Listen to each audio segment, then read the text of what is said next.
तिलावत करें, क्योंकि एक परंपरा है कि पहले जब मीटिंग शुरू होती है तो तिलावत कलाम पाक से होती है। तो मैं जकी साहब से गुजारिश करूंगा कि वो निजामत संभालें। आप निजामत संभाल।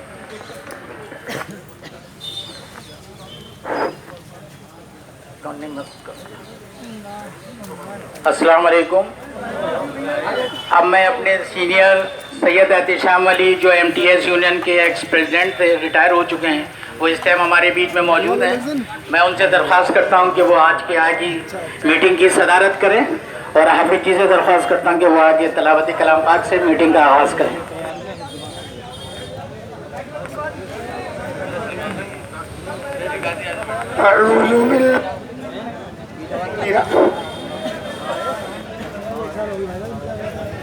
बिस्मिल्लाहिर्रहमानिर्रहीम।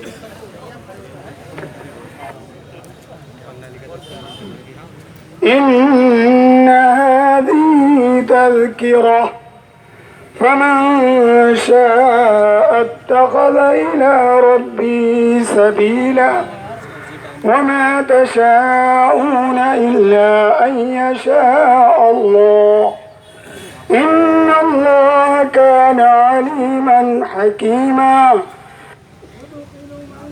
यशाअ फी रहमीन अज़ाबन सदक़ल्लाहुल अज़ीम।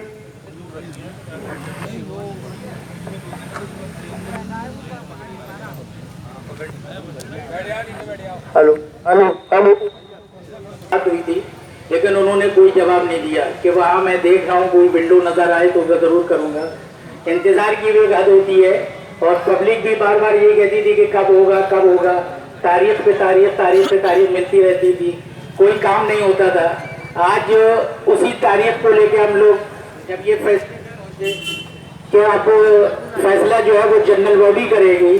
अब जो भी बात है आर पार की लड़ाई होगी इस प्रशासन से।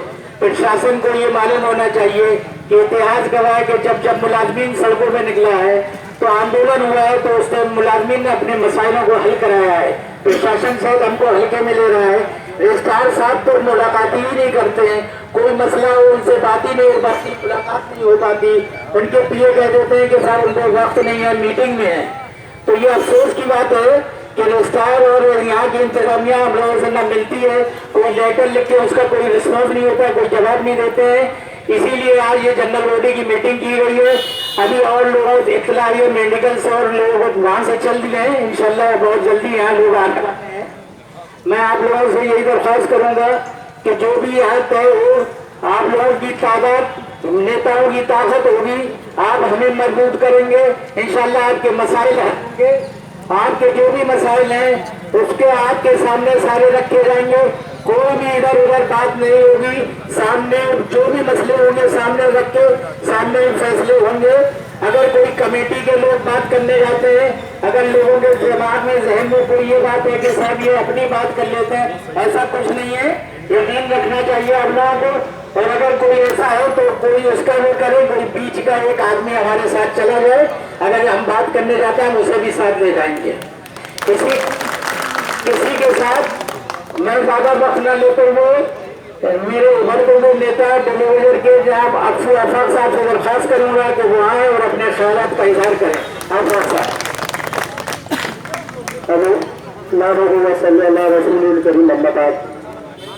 किसी शख्स की महफूज है, अब तो अपने ही निगरानों से डर लगता है। जब तक 74 सालों को बुरा कहता हूँ, मुझे फूली सेना संतानों से डर लगता है। साथियों, आप यहाँ आए तो मैं आपको तहे दिल से शुक्रिया अदा करता हूँ। आप सभी लोग यहाँ पर आए, हमारे सीनियर्स बैठे हुए साथ हमारे में, उनका शुक्रिया अदा करता हूँ। ये GBM आप लोगों ने बुलाई और ये GBM बहुत पहले हो जानी चाहिए थी, ये बहुत पहले हो जानी चाहिए थी। 10 महीने गुजर गए, इनके काम पे चूड़ी मिल रही है प्रशासन को। 2 नहीं गुजर गए, 14 लोगों का एक्सटेंशन रुका हुआ है पहले इशू। मैं सभी सीनियर से दरखास्त करना चाहूंगा और अपने GBM में जो भी ये पॉइंट रखा जाए, सबसे पहले पॉइंट है 2 दिन में एक्सटेंशन दोनों लोगों का आना चाहिए, वरना शायद यही लोग मैं मालूम करनी शासन भाई 2 दिन में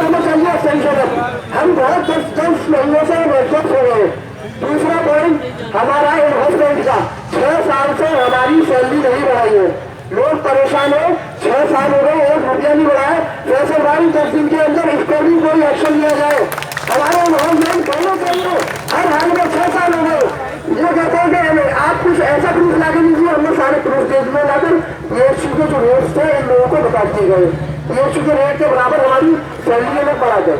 तीसरा पॉइंट है हमारे स्टेटस को, अब हम डेली वेजर जहाँ है वहाँ काम कर रहे हैं, अभी रहेंगे, कोई भी किसी भी तरीके से हम लोगों को डिस्टर्ब नहीं किया जाएगा। कॉन्ट्रेक्चुअल आउटसोर्स की खबरें आती रहती है और बीच में ये कोशिश रजिस्ट्रार साहब द्वारा की गई थी कॉन्ट्रेक्शन पे डालने की 300 लोगों, वो हमारे सभी सीनियर हजरात के साथ अलहमदुलिल्लाह उन्होंने सप्लीमेंट्री एजेंडे में इसको रखवाया।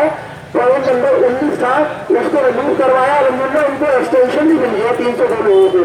वो सर्टिफिकेट हमारे सीनियर्स के, मैं तो उनसे अपने सीनियर्स का भी शुक्रिया अदा करता हूँ उसके लिए जो उन्होंने सप्लीमेंट्री हमारा एजेंडा रखवाया 302 लोगों का। अब चौथा पॉइंट है मेरा, कोई पॉलिसी ऐसी बने डेली वेजर की जिससे कि ज्यादा डेली वेजर उसमें एडजस्ट हो सके। तो मैं गांधी जी और जितने हमारे सीनियर हजरात है सबसे एक ही दरखास्त करना चाहता हूँ, डेली वेजर को लेकर बहुत सीरियस इशू है डेली वेजर का इस टाइम जो चल रहा है इशू है।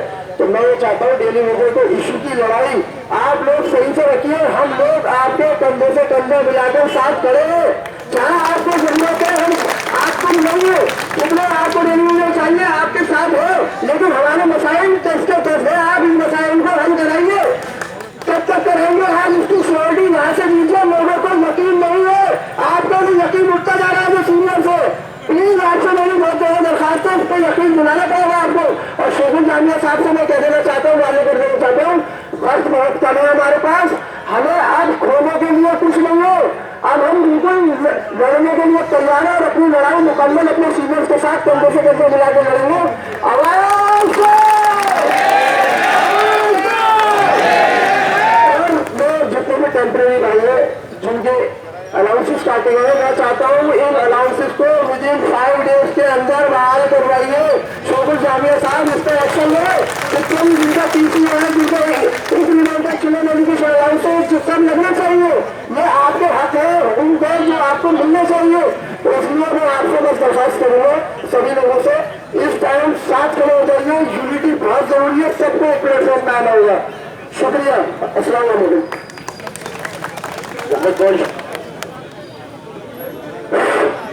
मैं अरुण भाई करूंगा, मेरे बहुत एक्टिव मेंबर कमेटी के हैं और जो कार्रवाई हुई शुरू से आखिर तक ये हर मीटिंग में मौजूद रहे, बहुत लिखा पढ़ी की है, सारी तफसील के लिए अभी आपको बताएंगे क्या क्या उन्होंने मुद्दे रखे। अस्सलाम वालेकुम। बाकी तमाम लोग अफूल है लोगों पर अफूल है जो टेलीविजन का एक इशू भी यहाँ डिस्कस किया।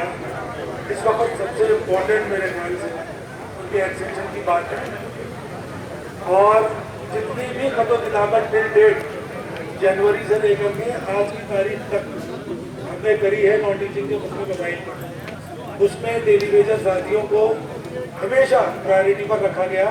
उनकी चाहे वेजेस बढ़ने का मामला हो, चाहे उनका मामला हो और चाहे रेगुलाइजेशन का मामला, उन तमाम चीज़ों को हम चाहना बचाना लेके बने। किसी भी टेलीविजन भाई को, किसी भी साथी को ये मुगालता ना हो कि सीनियर जो है वो हमारी बात नहीं कर रहे हैं। हर एम्प्लॉय की बात हो रही है, कमेटी उसको रख रही है। मैं शुरू से हर कमेटी की मीटिंग में रहा, जितनी भी मीटिंग हमने डॉक्यूमेंट्स वहाँ पर सबमिट किए तो उसका हल ये निकला, एक नतीजा, एक पॉजिटिव नतीजा कि एक हाई पावर कमेटी तश्कील में आई और इस हाई पावर कमेटी ने अपनी रिपोर्ट 15 सितंबर को वाइस डॉक्टर साहब को जमा कर दी। 1.5 महीना हो गया, पहले 2 दिन पहले हमारी मुलाकात हुई तो मैंने वाइस डॉक्टर साहब से इस बात में सवाल किया कि वो जो रिपोर्ट है सर 1.5 महीने से आपके पास है और उस पर कोई एक्शन नहीं हुआ, जिसके तहत रेगुलाइजेशन का प्रोसेस स्टार्ट हुआ है। जो भी वो पॉलिसी 10 साल की एक इम्प्लीमेंट करने जा रहे हैं, जिसमें उमेश करण साहब ने एक रिपोर्ट उनकी चेयरमैनशिप में सबमिट हुई है, लेकिन उनका उस रिपोर्ट को वेट होने के लिए ना भेजना इस बात का इंडिकेशन है कि वो शायद नोटिस के साथ कोई चीटिंग करना चाहते हैं। तो लिहाजा हम सबको एकजुट होकर के और यहाँ पर जो जनरल बॉडी फैसला करेगी, अब कमेटी उस पर काम करेगी। और आज जो मैं तादाद देख रहा हूँ, ये तादाद कम है, सफर बहुत ज़्यादा है और मौजूद लोग कम है। मैं बड़ी बादत के साथ ये बात कह रहा हूँ कि अगर आप कमेटी पे भरोसा करते हैं तो कमेटी की ताकत भी आप ही लोग हैं। तो हमारा साथ दीजिए और इंशाल्लाह नतायज अच्छे आएंगे। अब मैं रेहान भाई से रेहान भाई ताजदार भाई को बुलवा दिए नकी भाई, ताजदार भाई को।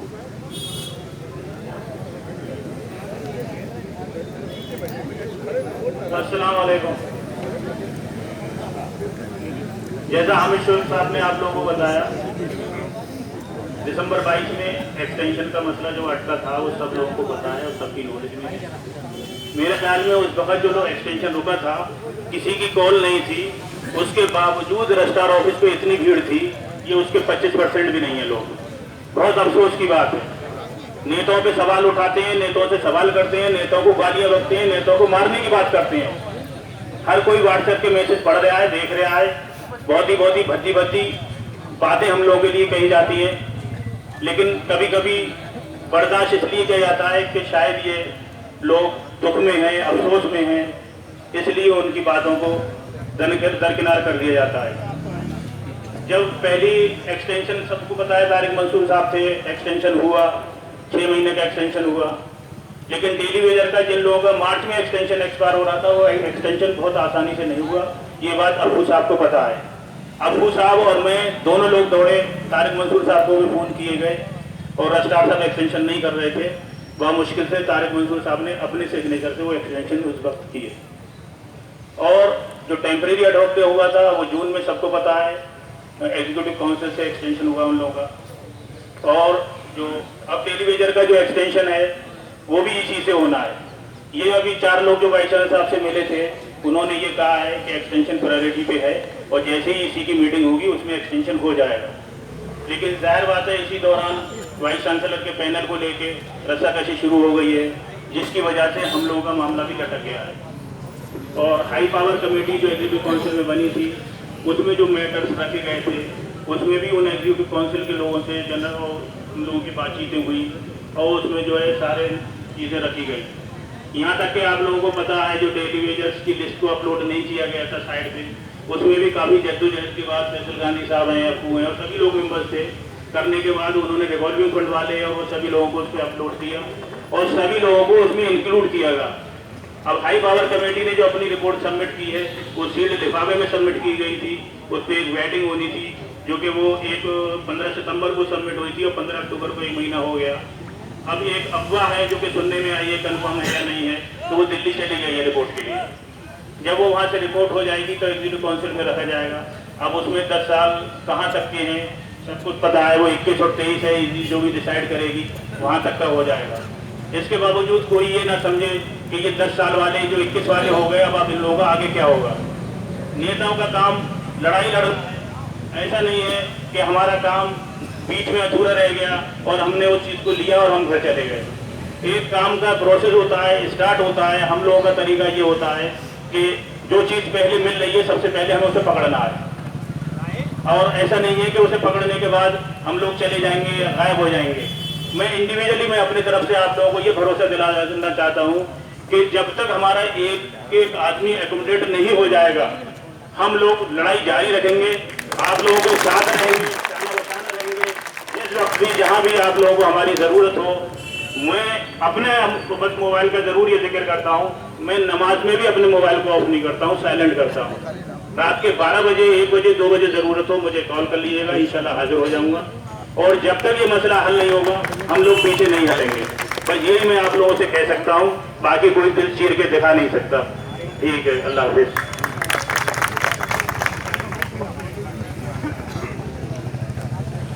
वसीम भाई चलो। बहुत बहुत शुक्रिया रेहान भाई। अब मैं किस सिमत से आ रहा हूँ ये तो वक्त ही बताएगा, जिसके तुम मुंतजिर हो वो इनकलाब हूँ मैं। इस इनकलाबी आवाज़ के लिए मैं डॉक्टर फैसल गांधी साहब को दावत देता हूँ कि वो आए और तशरीफ लाए, अपने ख्यालात का इज़हार करें।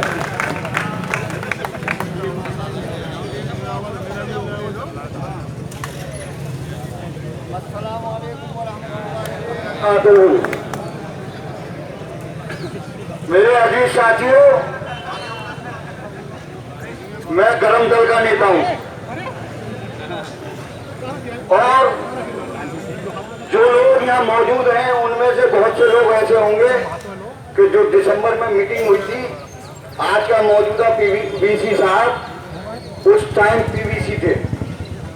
10 मिनट की मीटिंग 2.5 घंटा चली थी और बहुत से लोग हैं यहाँ पर, उन्होंने मेरा रुद्र रूप देखा था और मैं किसी भी बात पे कंप्रोमाइज नहीं करा था। मैं बिल्कुल आज इस मंच के माध्यम से बताना चाहता हूं कि ये आप इसको आसान मत समझो। मैंने पहले दिन से कहा था एम्प्लॉइज के लिए भी कि देखो ये लड़ाई बहुत लंबी है, बहुत जद्दोजहद करनी पड़ेगी, ये प्रशासन हड़धर्मी पर है, हमें इनकी सारी बातें मालूम है। मैं कुछ बातें तो इस इदारे से, चूंकि मैंने पढ़ा है, इस इदारे में नौकरी कर रहा हूं, मैं कुछ बातें तो ऐसी हैं जो मैं अगर मंजराम पे ले आऊं तो इन्हें जवाब नहीं मिलेगा। लेकिन मैं इस इदारे की इज्जत के लिए वो बातें नहीं रखना चाहता। लेकिन प्रशासन अगर हमें मजबूर करेगा तो मैं आज इस मंच के माध्यम से कह रहा हूं कि जो धरना लगेगा तो उसमें हमारे कोर्ट मेंबर माननीय सचिव गौतम साहब को मैं बुलाऊंगा और इनकी छुट्टियों एक एक करके बुला दूंगा। ये कांग्रेस की एजेंटों की तरह बात न करें, ये सरकार को बदनाम न करें कि सरकार पैसा नहीं दे रही। मैं आपको बता रहा हूं, हम यूजीसी गए, हम मिनिस्ट्री में गए, उन्होंने कहा पहले तो आप उनसे जाके ये पूछो कि कौन सा पैसा रुका हुआ है। अगर हमारी तरफ से पैसा रुका हुआ है तब आप हमसे बात करो, आप जाओ अपने अधिकारियों से बात करो कि कौन सा पैसा रुका हुआ है। ये क्या कर रहे हैं, ये गड़बड़ झाला कर रहे हैं। जब दिसंबर में एक्सटेंशन रुका, तारिक मंसूर साहब के घर में यहाँ लोग बैठे हुए हैं और यहाँ पोस्ट ऑफिस के लोग भी हैं, उन्होंने देखा था मेरा रूप। मैंने तारिक मंसूर साहब से कह दिया था कोई एक आदमी बाहर नहीं जाएगा, एक्सटेंशन आज ही चाहिए। रजिस्ट्रार माने न माने, मुझे बड़ा अफसोस होता है। मैंने खुशबू साहब का दौर देखा, सैयद हामिद साहब का दौर देखा कि वाइस चांसलर रजिस्ट्रार से डिक्टेट हो रहा है। रजिस्ट्रार यूसी की मीटिंग में वाइस चांसलर साहब रजिस्ट्रार साहब करके बात कर रहे हैं, सर करके बात कर रहे हैं। अफसोस अफसोस, ऐसे आदमी को वाइस चांसलर की कुर्सी पर नहीं बैठना चाहिए। अपनी ताकत में मालूम है, ऐसे आदमी को कुर्सी पर बैठने का अधिकार नहीं है। मैं एक एक बात, क्योंकि रेहान साहब ने वाजे कर दी, लेकिन मैं आपको पॉइंट वाइज बता रहा हूं कि 10 महीने क्यों हुए, किस वजह से हुए, जनरल बॉडी आज क्यों बुलानी पड़ी। मैं आपको वाजे कर दूं कि हमने ये चाहा था कि पहले बातचीत से ही मामला हल हो जाए, हमारे कर्मचारी सड़कों पर ना आए, लेकिन इन्होंने हमें मजबूर कर दिया और मजबूर इस लेवल पे कर दिया कि अब हमारे दुनियादारी का दौर है, या तो अब हम मर के जाएंगे या लेके जाएंगे। जब तक हमारी डिमांडों पूरी नहीं हुई, हम इन्हें बार बार डिमांडों से आगाह करते रहे। बात क्या है कि एक अधिकारी तो ऐसे हैं जो योगी की शक्ल में बैठे हुए हैं, क्योंकि न उनके बच्चे हैं न उनकी बीवी है, तो उन्हें परिवार का कोई दुख नहीं है। हमने ज्यादा आवाज़ें वही लगा रहे हैं, हमारे ऐलान से हो, हमारे मामला हो, वही प्रेरित कर रहे हैं। मैं बिल्कुल वाजे करना चाहता हूं कि पोर्टल पे जब 36 से 31 की बात आई, जब नया इंट्रोड्यूस हुआ था, असेंबली वाले बैठक में हमें भी नहीं मालूम था 31-36, लेकिन हमसे मीटिंग में ये कहा गया था कि कोई नुकसान नहीं होगा। वही बात हमने आके जनता से कही और हमने जो वीडियो वायरल होती है, हमने उसमें ये भी कहा था कि अगर नहीं होगा तो न तो तुम मर गए ना हम मर गए, हम भी यही है, तुम भी यही हो, जब जरूरत पड़ेगी आ जाएंगे और जो भी मामला होकर हुए इंशाअल्लाह ताला पूरे होंगे। देखो इंक्रीमेंट की फाइल मैं आपको वादे कर दूं, एक मीटिंग हम जाते रहते थे लोग कि साहब ये कब होगा कि 1 महीने में हो जाएगा, कि अगले महीने हो जाएगा, जब पैसा आ जाने दो। हम इनके छोटे आसपास वालों पर चलते रहे। होटल पे 2 किस्म के हेड हैं, एक 31 और एक 36। 36 जो है वो सैलरी हेड है। सैलरी हेड में पहले बिल्कुल वाजे कर दूं, 31 जो है वो आउटसोर्स एम्प्लॉइज का है, जो ठेकेदार को पेमेंट करेंगे आप। जो ट्रामा सेंटर में 220 लोग हैं, वो 31 उनसे पेमेंट होगा। आप तारीफ सुन लीजिए, आपके किसी भी एक्सटेंशन में 1290 के एक एम्प्लॉय के उस पर 31 से पेमेंट का नहीं लिखा है। ये लिखा है कि एप्रोप्रिएट फंड जब अवेलेबल हो जाएगा तो हम आपको दे देंगे। मैं ये समझ रहा हूं कि नई नई गाड़ियां आ रही हैं, कोई ऐश परस्ती में कमी नहीं हो रही है, एम्प्लॉय के लिए पैसा नहीं है। आप पेशेंट के अलाउंस A और B से कैटेगरी को मिलना था, उसकी फाइल आज तक दम पड़ी हुई है। हमने प्रधानमंत्री पोर्टल पे शिकायत करी, हमारे पास पूरा रिकॉर्ड है कि साहब गवर्नमेंट के ऑर्डर होने के बाद भी ये इम्प्लीमेंट नहीं हो रहा।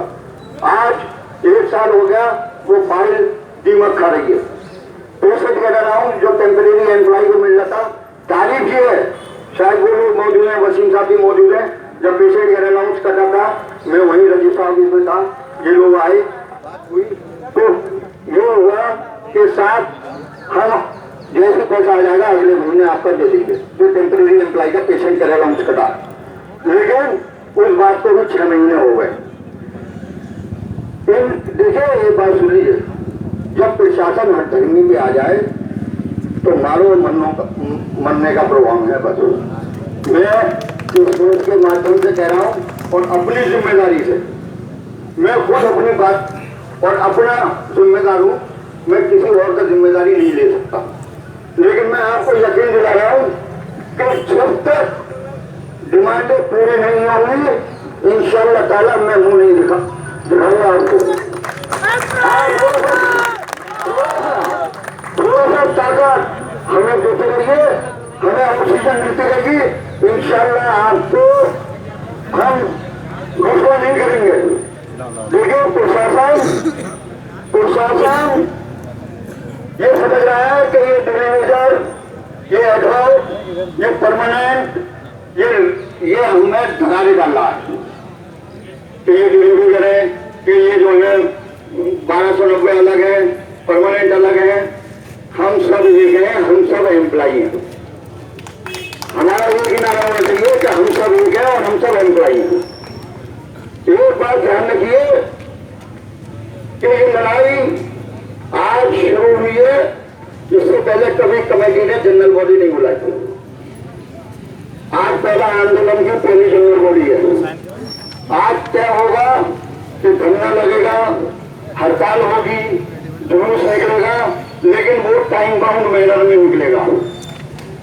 बिल्कुल नहीं स्टेप वाइज चलेंगे, सारे हथियार एक साथ इस्तेमाल नहीं करेंगे और लास्ट में अगर ये नहीं मानेंगे तो यूनिवर्सिटी पैरालाइज कर देंगे इंशाअल्लाह।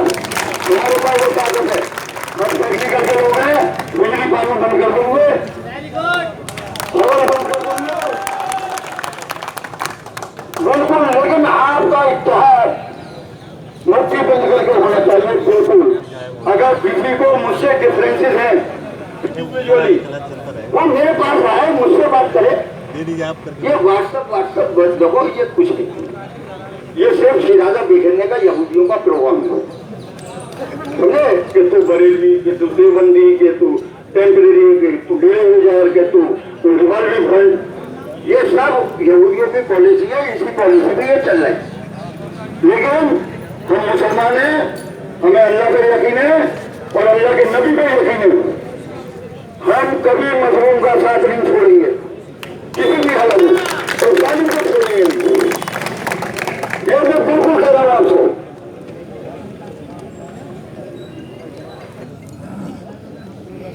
देखिए सबसे बड़ी बात परेशानी की ये है कि ये सरकार को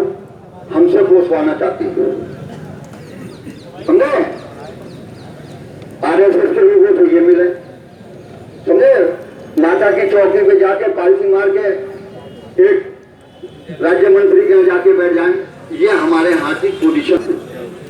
लेकिन हम एक उपाय बता रहे हैं कि हमारे हिंदू भाई बहन जैसे हमारी ये ऐसी रामनवमी, ऐसी दशहरा किस लिए मनाया जाता है? रावण का वध राम ने क्यों करा? वो तो समय बड़ा पंडित था, क्यों करा? वो इसलिए करा कि न्याय और अन्याय की लड़ाई थी। जैसे मैदान में करबला में एक तरफ यजीदी फौज थी और दूसरी तरफ हुसैनी फौज थी, लेकिन हुसैन ने कंप्रोमाइज नहीं करा, अपने घर के आने औलाद को शहीद करा दिया। आप पूरी उम्मत मुसलमानों से याद करती है और सुखवार होती है। मेरा कहना यह है कि यहाँ हमारे नॉन टीचिंग में नॉन मुस्लिम भाई हैं, उनके त्योहार हैं, 1400 लोगों में वो भी शामिल हैं। वाइस चांसलर साहब को कोई बहाने की जरूरत नहीं है कि वीसी नहीं हो रही, कोरम पूरा नहीं हो रहा, इसके जिम्मेदार हम नहीं हैं।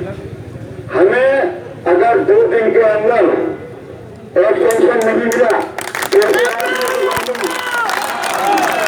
तो आपने रिवॉल्विंग फंड वालों का एक्सटेंशन करा है, फाइल एक थी, उसको रजिस्ट्रार साहब ने लिख दिया कि रिवॉल्विंग फंड अप्रूव और ये 1400 जो एम्प्लॉई है उत्तर जिंदगी थी प्रतिबंध वाले, इसकी जिम्मेदारी हमारी नहीं है।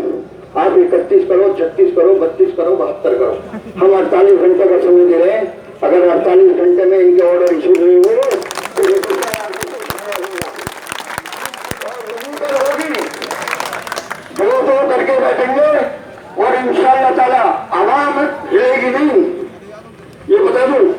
हम भी नहीं हिलेंगे, आप हो एक डिपार्टमेंट में जाके बिल्कुल ये तय कर लीजिए कि आप मारो मरोगी नीति है भाई, नौकरी नहीं होगी तो बच्चे कहां से होंगे और बच्चे कहां से पालेंगे? सीधी बात ये है कि बच्चे बच्चे बड़े हो गए, सरकारी हो गए। मेरे पास आज ये खबर आई दिल्ली से, मैं यह नहीं दूर करना चाहता कि शेखुल जामिया साहब ने टेलीफोन करा और नाम नहीं बताऊंगा, रिकॉर्ड मंगाया है मैंने जामिया से। जब रिकॉर्ड आ जाएगा और धरने पे मैं बताऊंगा कि ये चाहते थे वहां पे भी, यहाँ पे तो वो नहीं चाहते क्योंकि यहाँ उनकी औलादें नहीं है, उन्हें दर्द नहीं है। औलाद का दर्द क्या होता है ये शेखुल जामिया साहब खुद जानते हैं। मैं बिल्कुल भी किसी हालत में भी कंप्रोमाइज नहीं करूंगा इंशाअल्लाह ताला। अल्लाह ने कहा अगर वाइस चांसलर साहब जैसे और उनके लपरगुट्टे मार्केट में ये आ रहे हैं कि साहब ईसी के टीचिंग के लिए जो एजेंडा है वो लागू नहीं कराना चाहते, पास नहीं कराना चाहते। मैं इस मंच के माध्यम से कह रहा हूँ क्योंकि मेरे किसी के नंबरों से बात हुई है, वो ये कह रहे हैं कि वाइस चांसलर साहब सिंगल एजेंडा लाए 2 मिनट के एक्सटेंशन का, अगर 5 मिनट में प्रोग्राम पूरा हो जाए और एयरपोर्ट में हो जाए तो बात नहीं चाहिए। लाइए एजेंडा, सरकारी हिम्मती से पढ़े लिखे हैं। अब NTS हाउस को हो, अब वो जमाना चला गया हर तवा क्लास वाला, अब सब पढ़े लिखे हैं और सब 5 का एंड्रॉइड मोबाइल चला रही। अब जनता बहुत जागरूक है, अगर हम बोले देंगे तो हमारी टांग खिंचाई हो, हमें ये भी मालूम है। लेकिन हम आपको बता रहे हैं कि देखिए जितने भी लोग यहाँ मौजूद हैं ये आज बिल्कुल प्रयास कर ले कि हमारे डिपार्टमेंट में जो रह गया है, जो नहीं आया है, सब जानते हैं कि कौन नहीं आया कौन आ गया। जो तय कर ले कि धरना जो होगा 48 घंटे के बाद तो ये रजिस्ट्रार ऑफिस से लेकर 22 से तक पब्लिक होनी चाहिए। मैं आपको वसूल करा रहा हूँ 25 दिसंबर में चंदी लोग थे रजिस्ट्रार ऑफिस में, पूरी एम्प्लॉइज नहीं थे। तारीख मंसूर साहब को एक्सटेंशन करने पड़ा था, जबकि एक अधिकारी ने ये कहा था मैं खामोश कि 50-60 लोग हैं, ये सिर्फ अपनी कुर्सी बचाने के लिए वाइस चांसलर को मिसगाइड करते हैं, हमारी कुर्सी बची रहे। समझे? मैं ये बता रहा हूँ कि घर का मुखिया को ये मालूम होना चाहिए कि मेरे साथ कौन गद्दारी कर रहा है। आपके NIU है, आपके खुद के लोग हैं, आपके किसी स्टाफ के मेंबर हैं, आपको सब मालूम है कि कौन काम खेल रहा है। मैं ये कह रहा हूँ कि आप उनके बहकावे में ना आए। आप एक शरीफ आदमी हैं, पॉलिटिकल साइंस आपने मुझे पढ़ाई है 11वीं क्लास में, जब आप लेक्चरर थे, मैं जब से जानता हूँ। मैं ये बता रहा हूँ कि आप ये डरोने वाले लोगों को बाहर निकालिए व्हाइट हाउस से। जो व्हाइट हाउस वो है, शाह साहब ने बना दिया था, जो वहां पे सिर्फ नॉन टीचिंग की साजिशें होती हैं। और स्टाफ की पोजीशन, मेडिकल की पोजीशन आप लगाइए, कर्फ्यू लग जाए, कोरोना हो जाए, आंधी आए, तूफान आए, हमारा आप बच्चों के लिए खाना बनाता है और जो भी कैसे बनाता है, जो वो अपने घर में बनाता है। उनके हाथ में डिनर ओवर का जो 56 दिन का परीक्षा वो नहीं दिया जाता।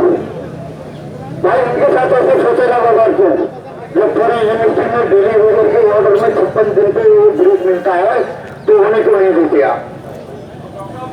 और प्रॉपर का हर स्टाफ में नहीं मिलता। हर स्टाफ के साथ सरासर ज्यादती, जबरदस्ती की EL है जो वेकेशन होती है। अरे भाई वो EL का इंटाइटल है, उसे दीजिए, वो अपनी मर्जी से जाएगा, जहाँ जाएगा वहां जाएगा। और किसी की पोजीशन आप समझ लीजिए, आप